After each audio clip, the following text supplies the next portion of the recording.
Hey folks, Doug Blake with Body Design University. In today's video, I want to give you one real simple basic tip when you're going through chapter 11 in the sixth edition ACE textbook. And now look, chapter 11, if you're there and you're in it, my condolences, because it's a pretty big chapter. There's a lot of material in it. It's not that it's easy to get, but there are some little tips, helpful ways to kind of navigate through chapter 11. And look, for the most part, it's like any other chapter in the textbook. If you can figure out, ways to memorize some of the material that's in there, that's going to be of benefit. And so there's two tables in chapter 11 that's going to be really, really helpful. And that's kind of the tip itself. And it's table 11.1, which is on page 470, and then table 11.5, which is muscular training. And let me go ahead and I'll share my screen so you can see the digital copy. So this is page 470, and it's on the cardiorespiratory training. Now, remember, chapter 11 is on integrated exercise programming from evidence to practice. It's a pretty important chapter because it does connect with other chapters related to the IFT model. Obviously, I mean, that's why you see the IFT model broken into the cardiorespiratory and then the muscular training components. And so if you can get a kind of a overview, good idea of exactly what ACE is trying to sort of get at in a more general sense, it's going to make sense to you when you start to hit the more precise elements that you need to understand and memorize. And as you can guess, I get lots of questions on chapter 11. And in some cases, it's just a paradigmatic shift in how you go about your studying. Remember, from our perspective at Body Design University, we want you to memorize what you need to memorize to answer questions on this exam so you can pass the test, right? That's like the primary goal. Understanding in a real world perspective how you can utilize the IFT model, that comes with the territory. That just comes with time doing it, working with actual clients, or my recommendation from a practicing, work on your friends, your families, kind of go through this stuff with them. But with that said, sort of the tip here is to get these two tables memorized, understood, and just appreciate the general concept. So I want to, if you would open up if you got the hard copy. By the way, this was the original. If y'all are looking at this and you see this is how they sent out the originals. Of course, now they're straight hard copies. I'm not sure why they did the plastic binder, but I digress. So what I want you to do is open up to page 470. My recommendation is to always have, if you look over paper. Now, this is just for drawing and for using my colored pens and markers, and of course lined paper for when you're reading and rewriting. Remember, chapter 11 is no different than chapter 10, is no different than chapter 1 or chapter 16 in one sense. You need to memorize the information. You need to read and in order to do that, one of the most effective ways is to read it and rewrite it. So here's what I'm going to suggest you do, and that's why I've got this opened, is first and foremost, look at table 11.1 and write down base fitness and performance training. From the fifth, just so you guys know, if you've never seen the fifth edition of the ACE textbook, this was like the major visual change, one of the many changes they made. And it makes it a lot easier, in my opinion, makes it a lot easier to understand the integrated fitness training model. So visually, this is what they've done for you. So you've got base training, fitness training, performance. On the muscular training side of it, you obviously have and they're going to talk about this later, the functional movement, and then load, speed, understanding why they are the way they are, why they're set up the way they're set up, is actually pretty important. And this is why I want you to look at table 11.1. So here's, again, I'm just going to give you straight tips how I do this.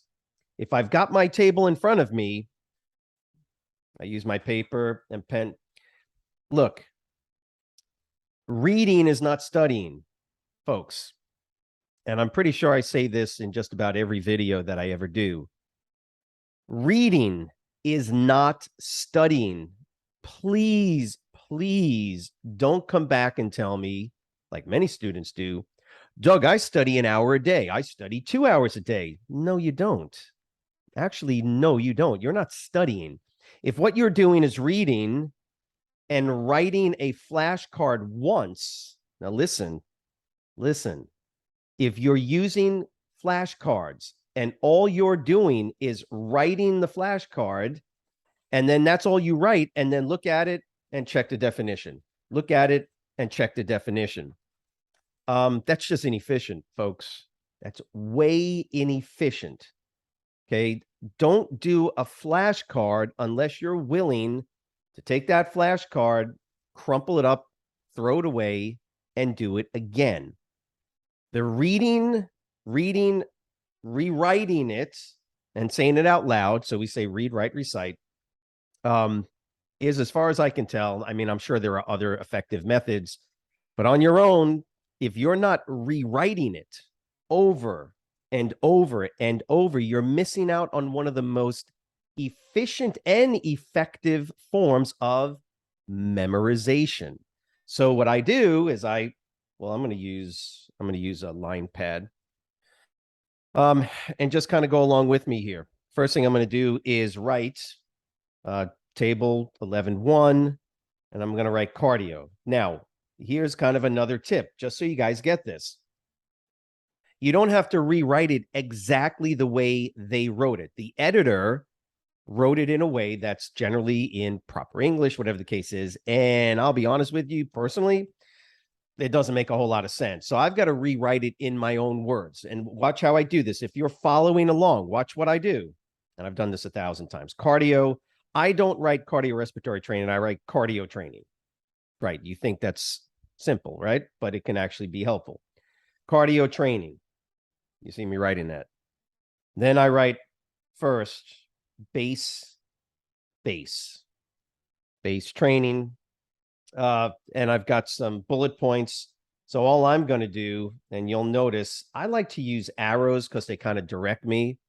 So I'm going to write base, focus on moderate intensity, cardiorespiratory exercise, RPE, rating of perceived exertion, 3 to 4, while keeping an emphasis on enjoyment. My recommendation is don't rewrite that entire sentence the way it's written. That's my recommendation. Let me tell you how I do it. I'm going to go over this. Focus on moderate intensity cardiorespiratory exercise. So I write base, and then I'll write a little asterisk, mod intensity, mod int, CR exercise, and then I'll write RPE 3 to 4. Mod intent, cardiorespiratory exercise, RPE 3 to 4. Look, if you can't read it, don't be hating on my penmanship, while keeping an emphasis on enjoyment. And then I just write enjoy. See? I write enjoy. So I captured what they wrote, that one bullet point, in a way that I can understand it. When I go to rewrite this, I'm going to rewrite it just like that. Because remember something, when ACE asks you questions, and they will, because they basically want you to make sure, they want to make sure you understand some basic concepts. What is the difference between base training and performance training? You need to know that. And in some cases, it might be a subtle difference. The RPE for sure is going to be significantly different. So now watch what I do. I go to the next bullet point. I hope you all see what I'm doing here. I go to the next bullet point. Does everybody see this? So I just did this one. Focus on mod CR RPE 3 to 4, keeping an emphasis, enjoyment. Keep intensities below VT1.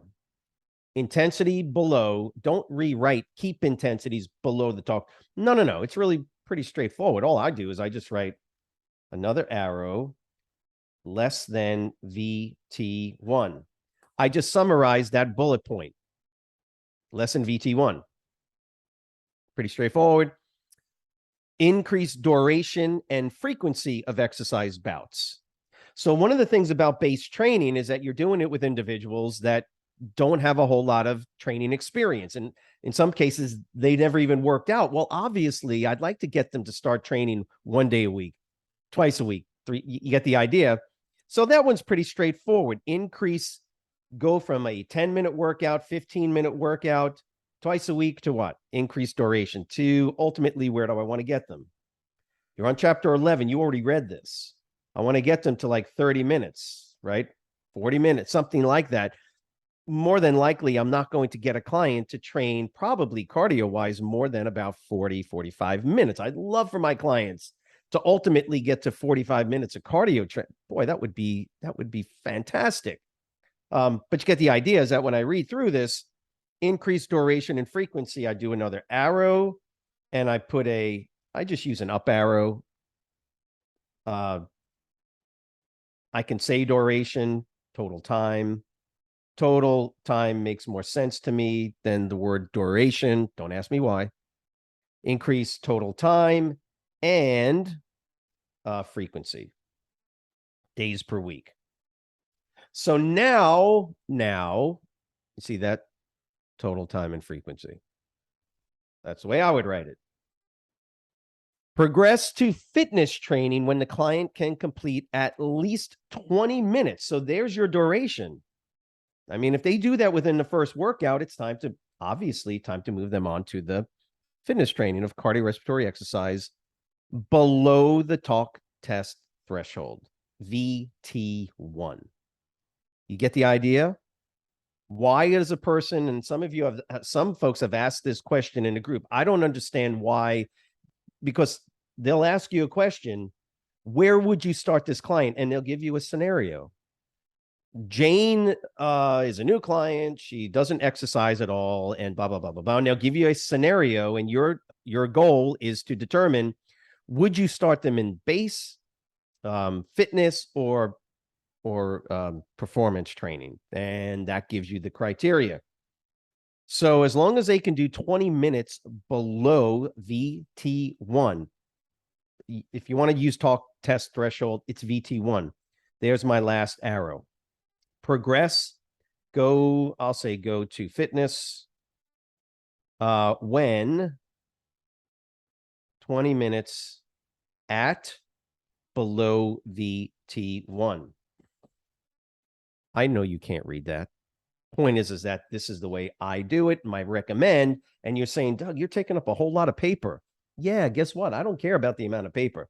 Folks, I go through a lot of paper. You need to go through a lot of paper. I don't know how else you can do it. It's the most efficient, effective way to do it.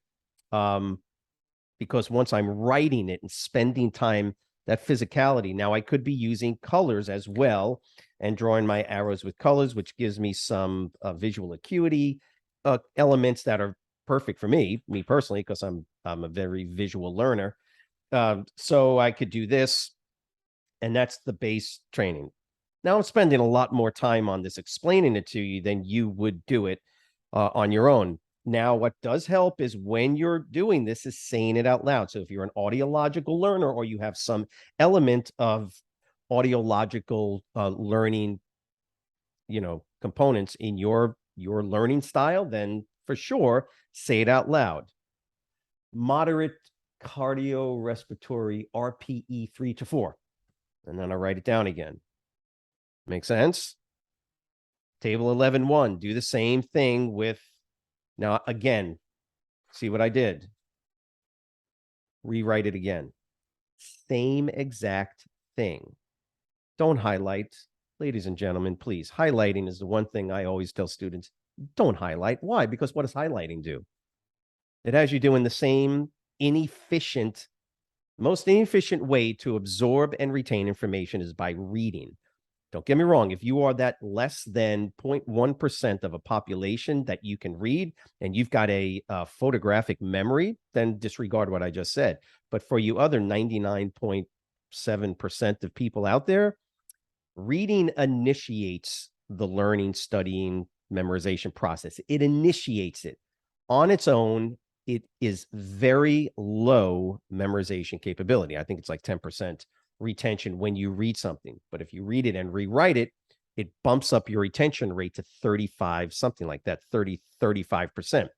Say it out loud for some of you, retention rate goes up. Now do it again, and what happens to your retention? Do it again. I know it looks boring, but cardio, base, mod, RPE 3 to 4, less than VT1, increase total time frequency, only go to fitness training when 20 minutes at less than VT1. That's going to help you on a question that basically asks, given this scenario, when would you move a person from base training to fitness training? It'll give you 4 answers.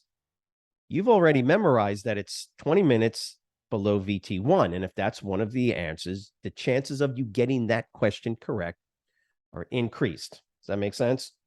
So that's what I would do for table 11.1. And guess what I would do for table 11.5? Yeah, the same thing. Here, let me get out of here. Table 11.5 basically gives you the same. I think I just passed it. Table 11.5. Yep, there it is. Let me move me down here. So does everybody see this? There we go. Functional training, movement training, load speed training. You're going to do the same thing. You got three bullet points, 3 bullet points, 2, 4, 5 bullet points. You'll be done rewriting it and rewriting it in no time. Do it a second time. Put the time and effort up front, and then you won't be going back over and over and going, man, I thought I knew that. I thought I remember. No, get it stuck into your gray matter at the front end. Put the time and effort in the front end part of this, and that's what helps you to memorize the information. Now imagine I just did this today and I do it again tomorrow and maybe a couple of more times over the next couple of days. It's actually going to shift it into moderate or mid-term memory, short-term, mid-term memory, which then all I'm going to have to do is a basic revisit it, later on when once I'm going through chapters 12 and 13. You get the idea. That's the strategy. So, when all is said and done, you've got to figure out the best way for you to memorize, and that's what the tip is. Table 11.1, table 11.5 are going to help you navigate through chapter 11 much more effectively. Yeah, lots of paper. I don't know how else to explain it to you folks, but you need a lot of paper. You need to write it, rewrite it. I don't care what your learning style is, by the way. Tactile learners, I guess if you can figure out a way to hold on to something or do something with that material, I don't know. But I do know this, if you're a tactile learner, I don't know if you guys have seen this before, but I use a squeezy ball because this helps the tactile learner to sort of negotiate information and memorization retention, negotiate that by distracting you tactilely. You get it? Okay, for those of you that are listening to music and you got your headphones, get that stuff out of your ears. Stop listening to stuff. Stop distracting yourself in other ways. This is the only way I recommend distracting yourself. And it's only because you're a tactile learner. This will help you while you're doing this, just to focus on reading and rewriting. Okay, so that was an extra tip I threw in there. Look, I'm just hoping this is helpful. If you have any questions, any comments, leave them below. If you have questions on how to navigate through the material, specific questions on any topic, that's what we're here to help you to do. Please subscribe to our channel, hit that notification bell so you know when the new material is coming out, and share it. If you know folks that would just like to learn some of this information, they don't want to be a trainer, but maybe they're interested in just exercise per se, or they want to learn a little bit more how to even help their particular workouts. Actually, there's some really good material in the textbook. Go ahead and share this video with them. As always, have a great weekend, and we will see you next week.